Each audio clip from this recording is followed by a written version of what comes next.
Nesbø's Detective Hola is the slow-burn Nordic noir fans of Harry Hola have been waiting for. Moody, morally complex, and sharply written, with just enough restraint to keep it from tipping into cliché. Streaming as a 9-episode Norwegian series on Netflix, it adapts The Devil's Star into a tightly woven crime saga that feels more like a character study than a standard police procedural.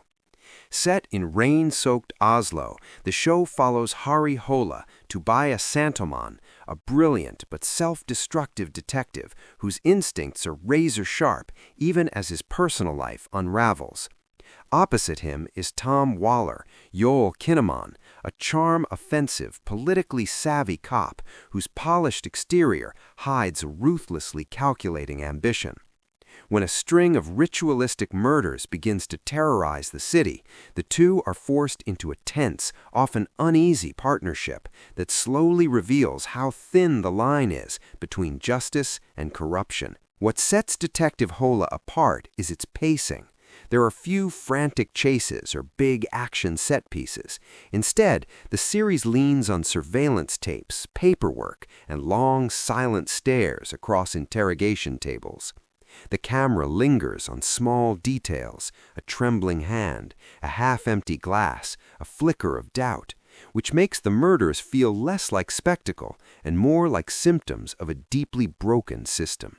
Tobias Santoman's Harry Hola is exactly the kind of anti-hero the books always promised, sharp, arrogant, and chronically self-sabotaging, yet wired with a fierce, if messy, sense of right and wrong.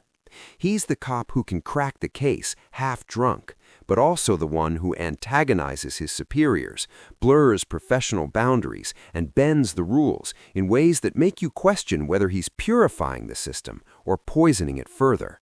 Santoman sells Harry's contradictions with a quiet, almost weary intensity that makes every decision feel heavy. The show never glamorizes him. Instead, it lets you see the cost of living with too many secrets, too much guilt, and too little self-control. If Harry is the tortured soul, Tom Waller is the wolf in a well-tailored suit. Joel Kinnaman plays Waller with a slick, effortless charm that makes his later reveals land all the harder. He's the kind of cop who's always on time, always smiling for the cameras, and always 3 steps ahead. Someone who's learned that the best way to climb the ladder is to manipulate the very system that should be policing him. The Harry-Waller dynamic is the spine of the season, a mix of professional rivalry, hidden allegiances, and barely contained hatred that plays out in quiet asides, boardroom politics, and late-night standoffs. By the time the final act arrives, it's no longer just about catching a killer. It's about deciding which side of the line you're willing to cross. Detective Hola unfolds like a tightening spiral. Each murder deepens the mystery. Each personal revelation bends the moral axis of Oslo's police force. And the adaptation of The Devil's Star gives the season a novel-like cohesion.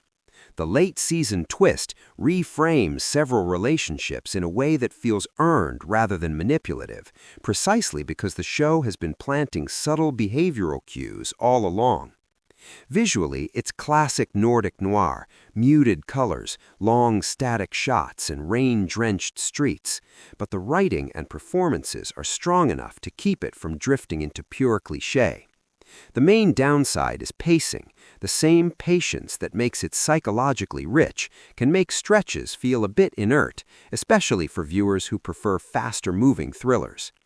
For a 2026-era cop show, Nesbø's Detective Hola is a standout, dark, introspective, and built around characters you can't look away from.